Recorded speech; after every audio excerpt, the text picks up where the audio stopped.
வணக்கம். மாலைமுறை செய்திகளை விரிவாக பார்ப்பதற்கு முன் தலைப்புச் செய்திகளை பார்க்கலாம். அதிமுக அரசு சிறுபான்மை மக்கள் மீது அதிக அக்கறை செலுத்தி வருவதாக முதலமைச்சர் பழனிசாமி பெருமிதம். அராஜக திமுகவை ஒழிக்க தேர்தல் மூலம் பாடம் புகட்ட வேண்டும் எனவும் வேண்டுகோள். அதிமுக, பாஜக, பாமக தேர்தல் அறிக்கைகள் முரண்பாடுகளின் மொத்த உருவம் என ஸ்டாலின் விமர்சனம். மத்தியில் பாசிச ஆட்சியையும் மாநிலத்தில் ஊழல் ஆட்சியையும் அகற்ற மக்கள் தயாராகிவிட்டதாக பரப்புரை.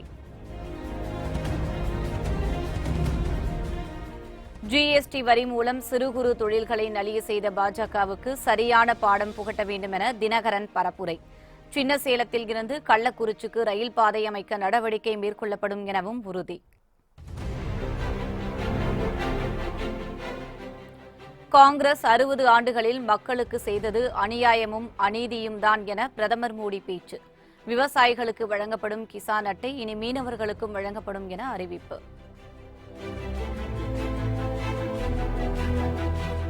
காங்கிரஸ் ஆட்சிக்கு வந்தால் ஓரடுக்கு ஜிஎஸ்டி வரிமுறை நடைமுறைப்படுத்தப்படும் என ராகுல் காந்தி பிரச்சாரம். குறைந்தபட்ச வருவாய் உறுதி திட்டம் ஏழைகளின் துயர் துடைக்க உதவும் எனவும் விளக்கம். அராஜக திமுகவை ஒழிக்க இந்த தேர்தல் மூலமாக பாடம் புகட்ட வேண்டும் என்று கேட்டுக் கொண்ட முதலமைச்சர் சிறுபான்மை மக்கள் நலன்கள் மீது அதிமுக அரசு அதிக அக்கறை செலுத்தி வருவதாகவும் குறிப்பிட்டார்.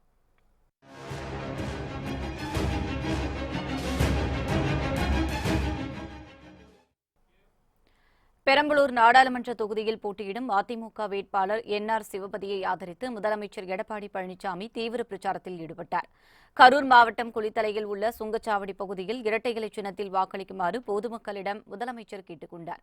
அப்போது பரப்புரையாற்றிய அவர், காங்கிரஸ் கூட்டணியில் ஸ்டாலினை தவிர வேறு யாரும் ராகுல் காந்தியை பிரதமராக ஏற்றுக்கொள்ளவில்லை என குறிப்பிட்டார். ஸ்டாலின் அவர்கள் பாரத பிரதமர் வேட்பாளர் திரு ராகுல் காந்தின்னு அறிவிச்சிட்டாரு.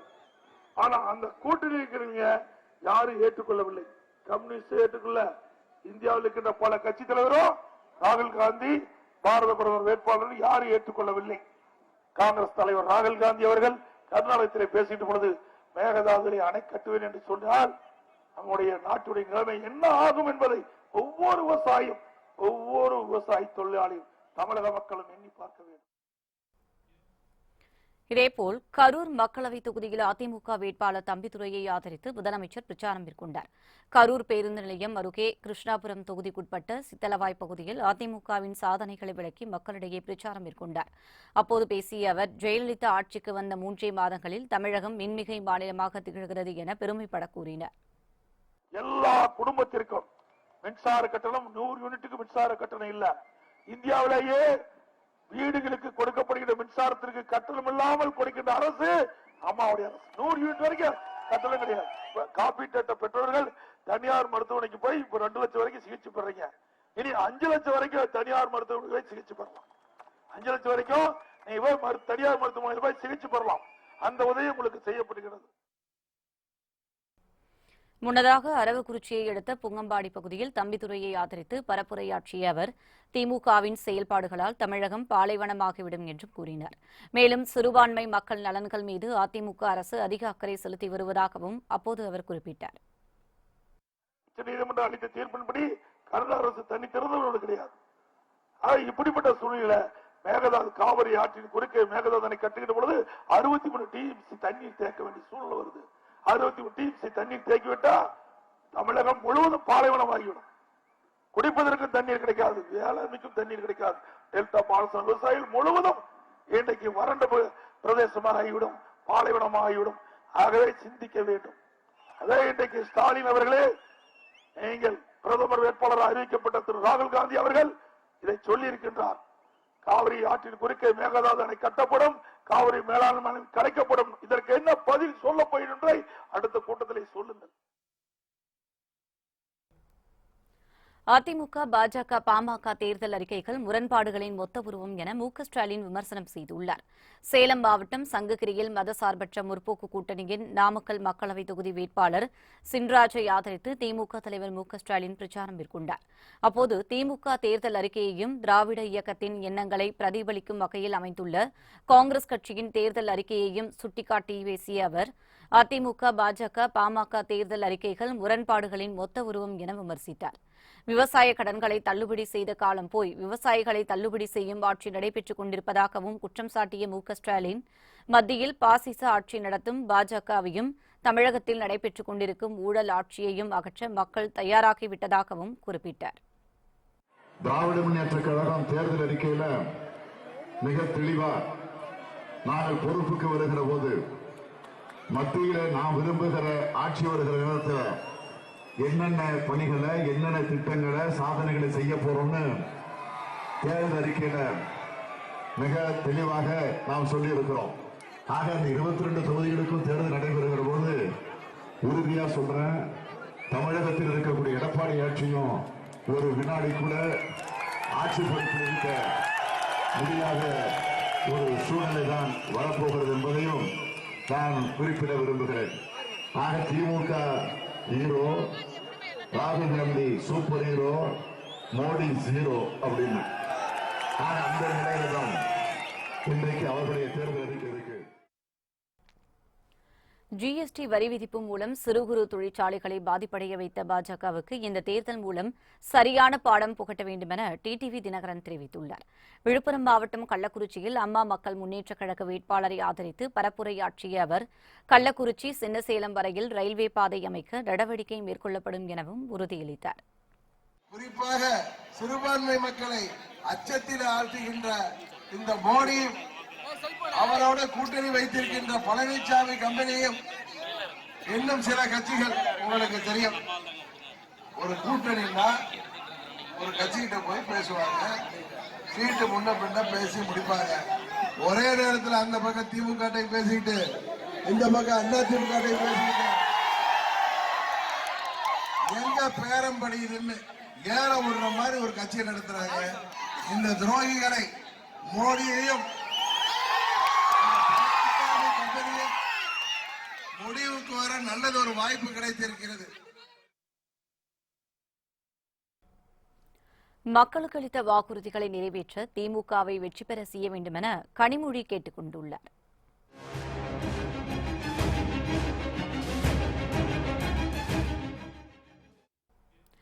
தூத்துக்குடி மாவட்டம் ஒட்டப்பிடாரம் சட்டமன்ற தொகுதி இடைத்தேர்தலில் திமுக வேட்பாளராக சண்முகையா போட்டியிடுகிறார்.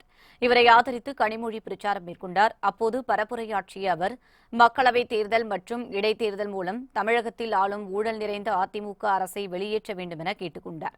மேலும் மக்களுக்கு அளித்த வாக்குறுதிகளை நிறைவேற்ற திமுகவை வெற்றி பெற செய்ய வேண்டும் எனவும் பரப்புரையாற்றினார். மத்தியிலே இருக்கக்கூடிய பிஜேபி ஆட்சியை வீட்டுக்கு அனுப்புவதோடு அவர்களுக்கு பினாமியாக செயல்பட்டு கொண்டிருக்கக்கூடிய இந்த அதிமுக ஆட்சியையும் வீட்டுக்கு அனுப்ப வேண்டிய ஒரு கடப்பாட்டிலே நாம் நின்று கொண்டிருக்கிறோம். இந்த தேர்தலுக்கு பிறகு மத்தியிலே காங்கிரஸ் தலைமையிலான ஒரு ஆட்சி, தமிழ்நாட்டிலே தளபதியின் திராவிட முன்னேற்ற கழக ஆட்சி இரண்டும் உருவாக வேண்டும். மக்கள் பிரச்சினையை தீர்க்க மக்கள் நீதி மய்யம் கட்சி வேட்பாளரை தேர்வு செய்ய வேண்டும் என கமல்ஹாசன் கேட்டுக் கொண்டுள்ளார். விருதுநகர் மாவட்டம் மூலிப்பட்டி அரண்மனை முன்பு மக்கள் நீதி மய்யம் சார்பில் போட்டியிடும் முனியசாமியை ஆதரித்து அக்கட்சித் தலைவர் கமல்ஹாசன் வாக்கு சேகரித்தார். அப்போது பரப்புரையாற்றிய அவர், தற்போதைய ஆட்சியில் விவசாயிகள் புறக்கணிக்கப்படுவதாக குற்றம் சாட்டினார். மக்கள் பிரச்சினையை தீர்க்க மக்கள் நீதி மய்யம் கட்சி வேட்பாளரை தேர்வு செய்ய வேண்டும் எனவும் அப்போது கமல்ஹாசன் கேட்டுக் கொண்டார். பிரதமர் எப்படி வந்துதான் தீர்வாரு. ஆனா அருப்புக்கோட்டை கதை என்ன, அருப்புக்கோட்டை கதை என்ன, அதை கேட்கணும்ல. அதை கேட்கிற ஆளுதான் உங்க முனியசாமி. அருப்புக்கோட்டையில 15 ஆண்டுகளுக்கு முன்னால நெசவாளர் பூங்கா அமைக்கிறேன்னு சொன்னாங்கல்ல. 15 ஆண்டு ஆச்சு, 3 ஆட்சி மாறி இருக்கோம். அமைச்சாங்களா? அதை செய்ய, ஆவண செய்ய அவர் அங்கே குரல் கொடுப்பார். அருப்புக்கோட்டையில் உள்ள குடிநீர் பிரச்சினையை நிரந்தரமாக தீர்க்க தாமிரபரணி கூட்டு குடிநீர் திட்டம் செயல்படுத்த நடவடிக்கை மேற்கொள்ளப்படும் என பிரேமலதா விஜயகாந்த் உறுதியளித்துள்ளார். தேமுதிக வேட்பாளர் அழகர்சாமியை ஆதரித்து பிரச்சாரம் மேற்கொண்ட அவர் பல்வேறு வாக்குறுதிகளை மக்களிடம் கூறினார். அருப்புக்கோட்டையிலிருந்து சென்னைக்கு தினசரி ரயில் சேவை செய்து தர வலியுறுத்தப்படும் என்கின்ற ஒரு முக்கியமான வாக்குறுதியை இந்த நேரத்தில் மக்களாகிய உங்கள் அத்தனை பேருக்குமே நாம் தெரிவித்துக் கொள்கிறோம். முதல் கட்டமாக தாமிரபரணியிலிருந்து கூட்டு குடிநீர் திட்டம் கொண்டு வந்து இங்கு அமைக்க பெற்று அதை கூடிய விரைவில் செயல்படுத்தி மக்களுடைய பயன்பாட்டிற்கு உறுதியாக நமது வெற்றி வேட்பாளர் கொண்டு வருவார் என்ற வாக்குறுதியும் இந்த நேரத்தில் நாம் தெரிவிச்சுக்கிறோம். மத்தியில் கூட்டாட்சி மலர வேண்டும் என்று கேட்டுக்கொண்ட நாம் தமிழர் கட்சித் தலைவர் சீமான் ஊழலுக்கான முதல் விதையை ஓட்டுக்கு பணம் கொடுப்பதுதான் எனவும் விமர்சனம் செய்துள்ளார். அக்கட்சியின் வடசென்னை வேட்பாளர் காளியம்மாளுக்கு ஆதரவு தெரிவித்து பிரச்சாரம் மேற்கொண்ட அவர் மத்தியில் ஆளும் பாஜக அரசு மக்கள் விரோத போக்கை கடைபிடித்து வருவதாகவும் குற்றம் சாட்டினார். அடிப்படை மாற்றம், அமைப்பு மாற்றம், அரசியல் மாற்றத்திற்கு வந்த புரட்சிவாதிகள் நாங்கள் என்று சொல்றோம். ஆள் மாற்றம், ஆட்சி மாற்றத்திற்கு வரல. மோடியை இறக்கிட்டு ராகுலை உட்கார வைக்கவோ, ராகுலை இறக்கிட்டு மோடியை உட்கார வைக்கவோ, எடப்பாடி பழனிசாமி இறக்கிட்டு ஸ்டாலினை உட்கார வைக்கவோ நாங்க வரல. மொத்தமா இந்த நாற்காலியை தகர்த்துட்டு வேற அமைப்பை கட்டணும் நினைக்கிறோம். 33 விழுக்காடு பாலியல் சமத்துவமற்ற வேறுபாடற்ற ஒரு சமத்துவம் கேட்கிறோம். பாலியல் வேறுபாடற்ற சமத்துவம், ஆணுக்கு பெண் சமம்ட்டு அதை நிறைவேற்ற முடியல இந்த தேசம். ஆனால் வெட்கமில்லாமல் பாரத மாதாக்கு செய்யுது. நேர்மை இருந்தா எப்படி தேர்தல் நடத்துறது? ஓட்டுக்கு காசு கொடுக்கிற வேட்பாளரை கண்டு 10 ஆண்டுக்கு தேர்தல் நிக்க தடை. 10 பேரை நீக்கு, ஒருத்தன் காசு கொடுக்கறானு பார்ப்போம். ராமநாதபுரத்தில் காலமான நடிகர் ஜே.கே. ரித்தீஷ் உடலுக்கு அவரது ரசிகர்கள் மற்றும் திரையுலகினர் கண்ணீர் மல்க அஞ்சலி செலுத்தினர். ராமநாதபுரத்தில் மக்களவைத் தேர்தல் பிரச்சாரத்தில் ஈடுபட்டுக் கொண்டிருந்த ரித்தீஷ் மதிய உணவுக்காக வீட்டுக்கு சென்றுள்ளார். அப்போது திடீரென ஏற்பட்ட மாரடைப்பு காரணமாக தனியார் மருத்துவமனையில் அவர் அனுமதிக்கப்பட்டார். அங்கு சிகிச்சை பலனின்றி நடிகர் ஜே.கே. ரித்தீஷ் அகால மரணமடைந்தார். இதனையடுத்து ராஜா சேதுபதி நகரில் உள்ள அவரது வீட்டில் பொதுமக்களின் அஞ்சலிக்காக உடல் வைக்கப்பட்டுள்ளது. அங்கு திரண்ட ஆதரவாளர்கள் மற்றும் திரையுலகினர் ரித்தீஷ் உடலை பார்த்து கதறி எழுது அஞ்சலி செலுத்தினர். 18 வருஷமா எனக்கு சோறு போட்டு வளர்த்ததுல எங்க ஐயா தஞ்சாவூருக்கு 4 மணிக்கு மேல போகலாம்னு சொன்னாரு. அதுக்கு மேல இந்த மாதிரி ஆயிப்போச்சு ஐயா. எங்களெல்லாம் விட்டு, எல்லா நடிகரை விட்டு, எல்லாத்தையும் விட்டு போயிட்டாரு. இந்த ஊரு சனங்க மக்கள் மாதிரி எல்லாத்தையும் இந்த ஊருக்கும் செஞ்சிருக்காரு, சினிமாவுக்கு எல்லாருக்கும் செஞ்சிருக்காரு. என் தருமராஜா என்னை விட்டு எல்லாம் போயிட்டாங்க. இதேபோல் நடிகர் ரித்தீஷ் உடலுக்கு மாலையிட்டு எம்பி அன்வர் ராஜா மற்றும் அமைச்சர் விஜயபாஸ்கர் ஆகியோர் அஞ்சலி செலுத்தினர். அப்போது அதிமுகவைச் சேர்ந்த பல தொண்டர்கள் கண்ணீர் மல்க அஞ்சலி செலுத்தினர். இதனையடுத்து செய்தியாளர்களிடம் பேசிய அன்வர் ராஜா ஈட்டிய பொருட்களை எல்லாம் ஏழைகளுக்கு கொடுத்தவர் ரித்தீஷ் என புகழாரம் சூட்டினார். தன்னை பற்றி மட்டும் சிந்திக்காமல் தன்னை சார்ந்திருக்கின்ற மக்கள், தன்னுடைய சமுதாயம் அனைவரை பற்றியும் சிந்தித்து மிக குறுகிய காலத்தில் தான் ஈட்டிய பொருளை எல்லாம் ஏழைகளுக்கு தந்து மிகப்பெரிய நம்பிக்கையை, மக்களுடைய அபிமானத்தை பெற்றவர். அவரை இழந்து வாடுகின்றவருடைய குடும்பத்தினர், அனைத்து இந்திய அண்ணா திராவிட முன்னேற்ற கழகத்தினர், அவருடைய தோழர்கள், உற்றார், உறவினர், சகோதரர்கள் அனைவருக்கும் என்னுடைய ஆழ்ந்த இரங்கலை தெரிவித்துக் கொள்கிறேன். இதனைத் தொடர்ந்து ரித்தீஷ் உடலுக்கு திரளான பொதுமக்கள் அஞ்சலி செலுத்தி வருகின்றனர். இந்நிலையில் செய்தியாளர்களிடம் பேசிய அவரது மைத்துனர் ரத்தினம் மணக்குடியில் இன்று மாலை ரித்தீஷ் உடல் நல்லடக்கம் செய்யப்படும் என தெரிவித்தார். தீவிர சிகிச்சை பண்ணாங்க, எல்லாருமே சேர்ந்து எல்லா டாக்டர்களும் வந்து பண்ணாங்க. சிகிச்சை பலன் இல்லாமல் ஆள் இறந்துட்டார்ல. இப்போ வந்து இங்கேருந்து நாளைக்கு ஈவினிங் ஒரு 4:45 மணிக்கு இங்கேருந்து எடுத்து 5-5:30 போல் வந்து மணக்குடியில் அவன் பிறந்த கிராமத்திலேயே அடக்கம் பண்ணுறான். காங்கிரஸ் ஆட்சியில் இருந்த 60 ஆண்டுகளில் மக்களுக்கு செய்தது அநியாயமும் அநீதியும் தான் என்று பிரதமர் மோடி கூறியுள்ளார். மக்களவைத் தேர்தலுக்காக பிரதமர் நரேந்திர மோடி நேற்று ஒரே நாளில் தமிழகம் மற்றும் கர்நாடகத்தில் மக்களை சந்தித்து ஆதரவு திரட்டினார். இதில் தமிழகத்தின் ஆண்டிப்பட்டியிலும் ராமநாதபுரத்திலும் நடைபெற்ற பொதுக்கூட்டத்தில் அவர் பங்கேற்றார். ராமநாதபுரத்தில் நடைபெற்ற கூட்டத்தில் பேசிய பிரதமர், நம்பிக்கையின் அடிப்படையில் காசியும் ராமநாதபுரமும் இணைக்கப்பட்டுள்ளதாக குறிப்பிட்டார். நாட்டில் ஏழ்மை இல்லாத நிலையை ஏற்படுத்தி வருவதாக கூறிய அவர், முன் எப்போதும் இல்லாத அளவில் வறுமையை ஒழிக்க அரசு பாடுபடுகிறது என்றார். பன்முகத்தன்மையால் தான் நாடு பெருமை மிக்கதாக திகழ்வதாக குறிப்பிட்ட பிரதமர் மோடி, மக்களவைத் தேர்தல் வெற்றிக்கு பின்னர் மீனவர்கள் நலனுக்காக மீன்வளத்துறை அமைச்சகம் அமைக்கப்படும் என்றும், விவசாயிகளுக்கான கிஷான் அட்டை மீனவர்களுக்கும் வழங்கப்படும் என்றும் உறுதியளித்தார். அனைத்து சமுதாயத்தினரும் பயன்பெறும் வகையில் ஓரடுக்கு ஜிஎஸ்டி வரிமுறை நடைமுறைப்படுத்தப்படும் என ராகுல்காந்தி தெரிவித்துள்ளார். கர்நாடக மாநிலம் கோலாரில் நடைபெற்ற காங்கிரஸ் தேர்தல் பொதுக்கூட்டத்தில் ராகுல்காந்தி பங்கேற்று பேசினார். அப்போது பாஜக அரசு அறிமுகப்படுத்திய 5 அடுக்கு ஜிஎஸ்டி வரிமுறை மோசமானது என தெரிவித்தார். காங்கிரஸ் ஆட்சிக்கு வந்தால் ஓரடுக்கு ஜிஎஸ்டி வரிமுறையாக மாற்றப்படும் என உறுதியளித்தார். வெளிநாடுகளில் பதுக்கி வைக்கப்பட்டுள்ள கருப்பு பணத்தை மீட்டு ஒவ்வொருவரின் வங்கிக் கணக்கிலும் 15 லட்சம் ரூபாய் போடுவதாக கடந்த தேர்தலின் போது அளித்த வாக்குறுதியை நரேந்திர மோடி நிறைவேற்றவில்லை என ராகுல்காந்தி குற்றம் சாட்டினார். ஆண்டுக்கு 2 கோடி வேலைவாய்ப்புகளை உருவாக்குவதாக கூறிய வாக்குறுதியையும் நிறைவேற்ற முடியவில்லை என சுட்டிக்காட்டினார். காட்டுமன்னார் கோவில் அருகே வீராணம் ஏரி முழு கொள்ளளவை எட்டியதை அடுத்து அதிலிருந்து சென்னை மக்களின் குடிநீர் தேவைக்காக தண்ணீர் திறந்துவிடப்பட்டுள்ளது. கடலூர் மாவட்டம் காட்டுமன்னார் கோவில் அருகே உள்ள லால்பேட்டையில் வீராணம் ஏரி உள்ளது. இதன் மூலம் 44,856 ஏக்கர் விளைநிலங்கள் பாசன வசதி பெறுவதோடு மட்டுமல்லாமல் சென்னை மக்களின் குடிநீர் தேவையும் பூர்த்தி செய்யப்படுகிறது. இந்நிலையில் தொடர் மழை மற்றும் மேட்டூர் அணை திறப்பு காரணமாக கடந்த ஜனவரி மாதம் 19ஆம் தேதி வீராணம் ஏரி நிரம்பியது. இதனையடுத்து வெயிலின் தாக்கம் அதிகரித்து வந்ததால் வீராணம் ஏரியின் நீர்மட்டம் படிப்படியாக குறைந்தது. இதனிடையே சென்னையில் கடும் குடிநீர் தட்டுப்பாடு ஏற்படும் நிலை உருவாகியிருக்கிறது. இதனால் மேட்டூர் அணையிலிருந்து மீண்டும் தண்ணீர் திறக்கப்பட்டது. இதன் காரணமாக முழு கொள்ளளவை எட்டியுள்ள வீராணம் ஏரி இந்த ஆண்டில் 2வது முறையாக நிரம்பி கடல் போல் காட்சியளிக்கிறது. இதனையடுத்து ஏரியில் இருந்து 1400 கன அடி உபரி நீர் வெளியேற்றப்படுவதாக அதிகாரிகள் தெரிவித்தனர். மேலும் சென்னை மக்களின் குடிநீர் தேவைக்காக வினாடிக்கு 59 கன அடி நீர் திறக்கப்பட்டதாகவும் தெரிவித்தனர். கன்னியாகுமரியில் தமக்கு சரிசமமான போட்டி வேட்பாளர் பொன் ராதாகிருஷ்ணன் கிடையாது என காங்கிரஸ் வேட்பாளர் வசந்தகுமார் விமர்சித்தார். கன்னியாகுமரி மக்களவைத் தொகுதியில் போட்டியிடும் காங்கிரஸ் வேட்பாளர் வசந்தகுமாருக்கு ஆதரவாக அவரது மைத்துனர் காமராஜ் தேர்தல் பணிகளை மேற்கொண்டு வருகிறார். இந்நிலையில் காமராஜ் தங்கியிருந்த தனியார் விடுதியறையில் வருமான வரித்துறை அதிகாரிகள் திடீர் சோதனை நடத்தினர். அதில் பணம் உட்பட எந்த ஆவணமும் கிடைக்காத காரணத்தால் வருமான வரித்துறையினர் ஏமாற்றத்துடன் திரும்பி சென்றனர்.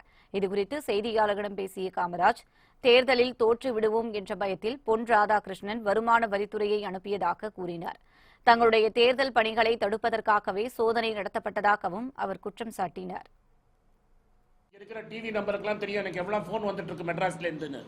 எல்லாத்தையும் விட்டு இங்க தேர்தல் பண்ணிட்டு இருக்கும்போது எங்க வேலையை பண்ண விடாம தடுத்து நிறுத்துறது.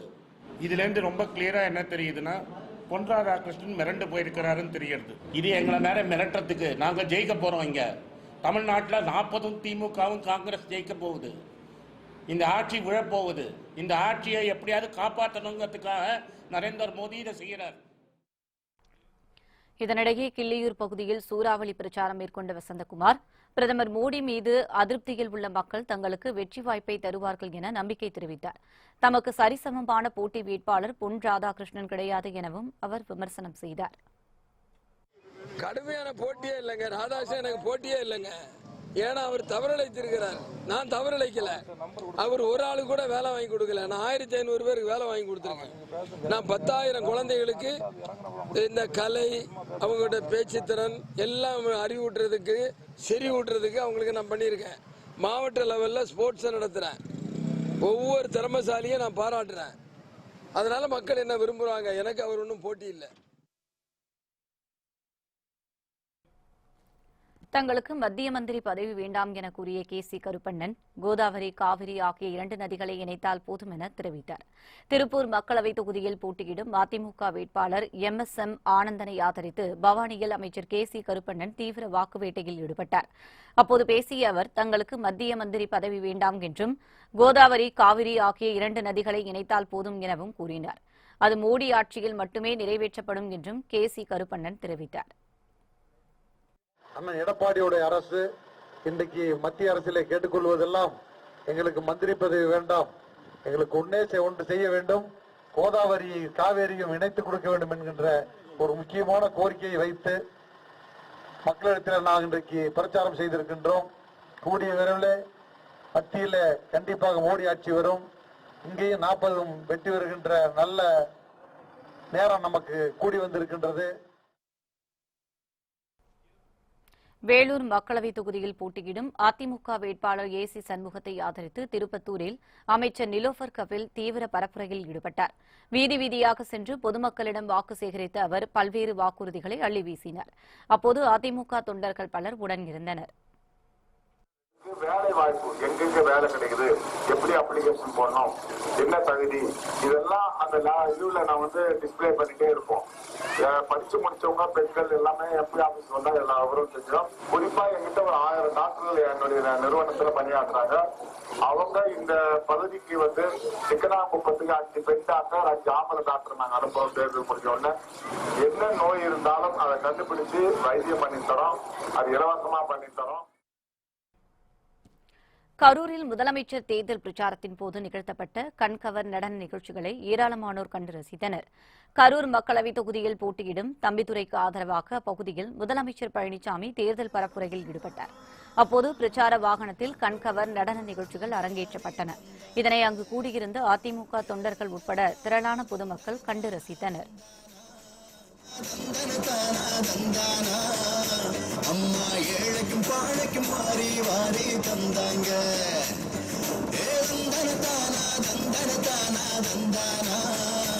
அம்மா ஏழைக்கும் பாழைக்கும் வாரி வாரி தந்தாங்க.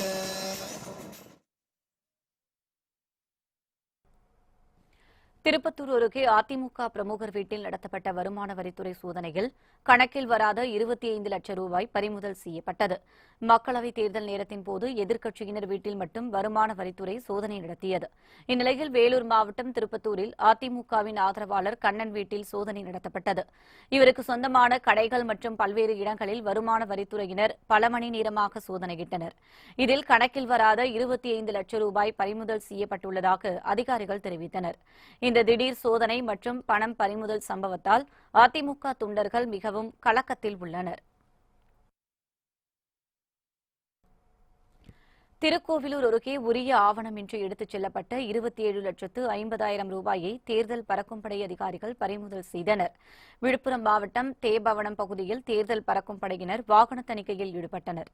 அப்போது அவ்வழியாக சென்ற அரசு பேருந்தில் சோதனை செய்தபோது கர்நாடக மாநிலத்தைச் சேர்ந்த அம்ஜித் என்பவரது இருக்கையின் கீழ் 27,50,000 ரூபாய் இருப்பது கண்டுபிடிக்கப்பட்டது. விசாரணையில் இதற்கான ஆவணம் இல்லை என தெரிந்தவுடன் 27,50,000 ரூபாயை அதிகாரிகள் பறிமுதல் செய்தனர். இதேபோல் உளுந்தூர்பேட்டையில் உள்ள சுங்கச்சாவடியில் தேர்தல் பறக்கும்படை அதிகாரிகள் வாகன தணிக்கையில் ஈடுபட்டனர்.